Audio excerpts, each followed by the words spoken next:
E a gente recebe agora aqui no NT Sul a médica oncologista Roberta Bressani. Ela também é responsável pelo Centro Regional de Oncologia de Cachoeira do Sul. Boa tarde, doutora. Seja muito bem-vinda. Boa tarde. Muito obrigada pelo convite mais uma vez. Pois é. E a gente vai falar, é claro, do câncer de mama, o segundo tipo de câncer mais frequente no mundo.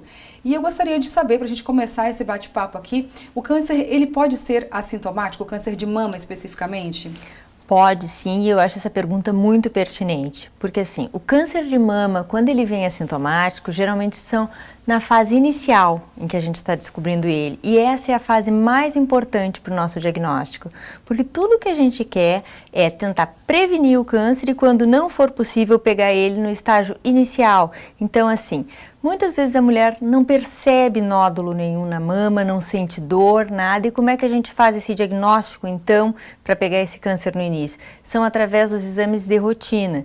Então, se a gente conseguir pegar nessa fase assintomática, é maior a nossa chance de cura. Os exames de rotina são mamografia, ecografia, algum outro tipo de exame para detecção de um câncer? Em se falando de câncer de mama, mamografia, ecografia mamária, exames de sangue, na verdade, que aí a gente já usa para rastrear um pouco mais, para ver o quanto está avançado ou não esse câncer. E a mamografia continua sendo o exame padrão ainda para o nosso diagnóstico, né, e para o nosso rastreamento do câncer de mama. Nas pacientes mais jovens, a gente tem uma mama mais densa, então nem sempre a mamografia vai conseguir nos mostrar o alvo de poder ter uma doença ali potencialmente cancerosa. Então a gente indica a ecografia junto. Tá, e quais os sinais de alteração numa mama, né, no aspecto dela, na forma que pode ser aí um indício de câncer? O principal em tudo isso é o autoconhecimento. Não que a gente vai indicar que a mulher passe todo o tempo se apalpando e se procurando, mas que ela conheça a sua mama, que ela saiba que a sua mama tem aquele padrão um pouquinho mais flácido ou um pouquinho mais entumecido e que, na verdade, observe, se olhe durante o banho, perceba se existe alguma alteração de cor da mama, se existe alguma descarga pelo mamilo, que seria a saída de alguma secreção pelo mamilo, sem compressão. Aquela secreção que sai espontaneamente são sinais de alerta. Então, alteração da cor, um endurecimento da mama, uma mudança até mesmo de cor da pele da mama, muitas vezes, uma mama que começa a ficar vermelha, inchada, são sinais de alerta. Nem sempre isso vai se encontrar só na mama. Muitas vezes a gente tem que também estar atento porque isso pode surgir na axila, pouco mais em cima, na região próxima ao pescoço. Aí se pensa, poxa, mas o câncer de mama, com uma lesão um pouquinho mais à distância, mas é por causa de toda a nossa drenagem linfática e vascular que vão para essas regiões. Então, sempre observar toda essa área que vai de pescoço, axila, pegar todo o tórax na observação. Se olhar no espelho, se enxergar, se conhecer e principalmente entender que as coisas têm que ter uma certa periodicidade. Eu palpo a minha mama ou eu costumo me observar em determinada época do mês. Isso está mais relacionado ao meu fluxo menstrual, que é nos próximos dias ou não. Sempre prestar atenção nisso, porque existem alterações hormonais durante o ciclo menstrual da mulher e que fazem com que a gente fique com a mama mais sensível, mais predisposta a achar lesões benignas, às vezes até um entumecimento de algum linfonodo, que é algo completamente normal e que no decorrer do mês, volta a se normalizar. Então, observar é o principal. Doutora, e como diferenciar um nódulo benigno de um que pode ser um câncer? Clinicamente, olhando, é muito difícil, por isso que a gente sempre indica uma biópsia antes de pensar em qualquer tratamento. Até para a mulher mesmo, saber diferenciar isso é muito difícil. É muito difícil, até porque tem o fator de ansiedade muito importante, né? Quem tem uma história familiar de câncer de mama fica mais apreensivo na hora de procurar e pode se assustar com tudo, ou muito pelo contrário, às vezes também não quer visualizar bem aquilo, então assim, é fundamental o exame de rotina com o ginecologista, ou com seu clínico geral, mas que seja feito esse exame de mama, que o médico palpe a mama, porque assim, o que diferencia grosseiramente no exame físico um nódulo benigno de um maligno? Geralmente a lesão maligna de mama, ela cursa com um nódulo endurecido, com a consistência de uma pedra, que a gente costuma dizer, e muitas vezes ele está aderido, grudado ao tecido profundo, tá? Algumas vezes ele é doloroso, outras vezes não. Ah, ele pode não ser doloroso. Pode então. não ter dor nenhuma, ser simplesmente um nódulo. Tem alguns nódulos malignos que rapidamente aumentam de volume, outros que lentamente vão crescendo. Então, assim, a percepção de que aquele nódulo está ali, passou 2, 3 dias, ele continua ali, daquele mesmo aspecto, tem que fazer com que a pessoa procure um médico para fazer uma avaliação disso. E é da mesma forma para o homem também, porque o homem também desenvolve câncer de mama. É, numa frequência bem menor, mas também. O homem também tem que ficar alerta para alteração de mama, aumento de volume de mama, aumento de volume na axila, tá? Tudo isso tem que levar uma investigação. E a questão hormonal, ela influencia na maior incidência por ser nas mulheres o câncer? Na verdade, assim, a gente tem fator hormonal em alguns cânceres de mama, na grande maioria, mas um fator hormonal em que a gente busca os receptores de estrogênio, progesterona, e por isso as mulheres têm mais. Mas até um tempo atrás, a gente tinha muito bem definido que a reposição hormonal para aquela mulher que entrou em menopausa estava diretamente ligada ao desenvolvimento de determinados tipos de câncer de mama. Hoje em dia, isso já não está mais tão consolidado assim. A gente já fica um pouco em dúvida. Porque, na verdade, se acompanhou por mais tempo essas mulheres que desenvolveram câncer de mama, então a questão da reposição hormonal em si já não é algo mais assim, um fator causal tão bem determinado. Alguma novidade na detecção e no tratamento dentro da medicina convencional? No tratamento, que é a parte que, na verdade, eu costumo destacar mais, a gente teve muita novidade, tem bastante medicação nova que está sendo aprovada, inclusive no Brasil.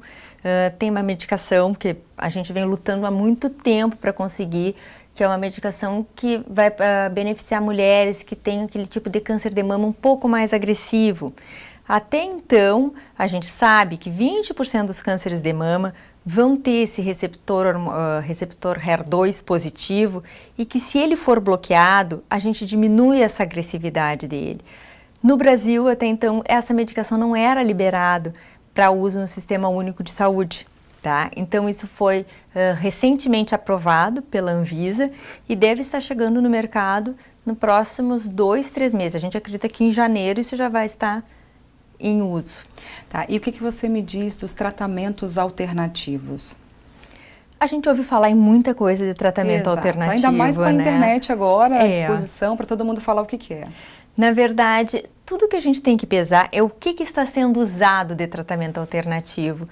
Eu sou muito ampla nesse sentido, em dizer que depende do tratamento alternativo, a gente tem que avaliar cada caso, mas sempre levando em conta que o tratamento alternativo não substitui o tratamento convencional. Ele pode ser complementar. Pode ser complementar, pode ser usado como vitamina, que nem muitas vezes vem sendo usado, Sim. tranquilamente. Mas o que a gente não pode, muitas vezes, é ir em busca de um tratamento alternativo, que não exista uma comprovação científica dele, que ele não tenha sido adequadamente testado, para deixar de usar o tratamento convencional, que já está bem consolidado, que passou por estudos clínicos, que mostrou benefício, porque a gente realmente só indica um tratamento, seja quimioterápico ou qualquer outro tipo de medicação, depois que ela passou por uma ampla gama de estudos. Sim.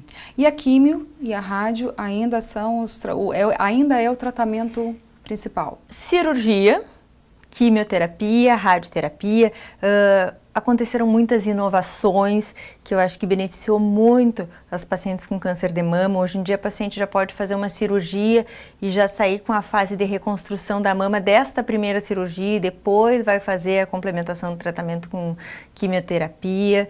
Então as coisas, na verdade, avançaram nesse ponto. Sim. A gente está tendo uma indicação cada vez mais consolidada de que não existe tantos riscos em já fazer essa reconstrução. A recomendação é ainda que se faça os exames anualmente, a partir dos 40? Anualmente, a partir dos 40 anos. Se houver história familiar, então a paciente deve começar o mais precoce, dependendo da história familiar. Se for parente de primeiro grau, mãe, irmãs, filhos, então que isso seja feito conforme for a idade de aparecimento desses familiares, tá? No caso dos homens, não há esse tipo de exame anual, mesmo porque eles não fazem. Na verdade, no caso dos homens, a gente não tem uma indicação formal, até porque a Sim. nossa incidência de câncer de mama pequena. é muito menor. A gente estima que para esse ano no Brasil surjam 60 mil casos novos de câncer de mama entre homens e mulheres. Em torno de 2 a 3% vai ser para homem. Então, na verdade, como a gente tem uma incidência muito menor, não existe uma indicação formal. É no caso de algum sintoma que esse homem deve procurar? De algum sintoma, exatamente. Tá. E qual a recomendação médica para prevenção do câncer de mama? Prevenção do câncer de mama, que está bem consolidado, é hábito alimentar saudável, uma dieta pobre em gorduras, carboidratos, tá? Evitar o sobrepeso, a obesidade, que estão diretamente relacionados a maior chance de desenvolver o câncer de mama. Atividade física, muito importante como prevenção também. Tabagismo? Tabagismo, então, bem relacionado ao aumento da incidência do câncer de mama. Hoje em dia isso já está bem descrito. Tabagismo está relacionado, sim, à possibilidade de desenvolver câncer de mama. Amamentação, está descrito que mulheres que não tiveram filhos ou que não amamentaram têm maior chance de vir a desenvolver o câncer de mama. Eu acho importante a gente frisar que isso não é algo pontual, do tipo assim, não amamentei, vou desenvolver, não. Aumenta as chances, sim. Tá? É que nem história familiar.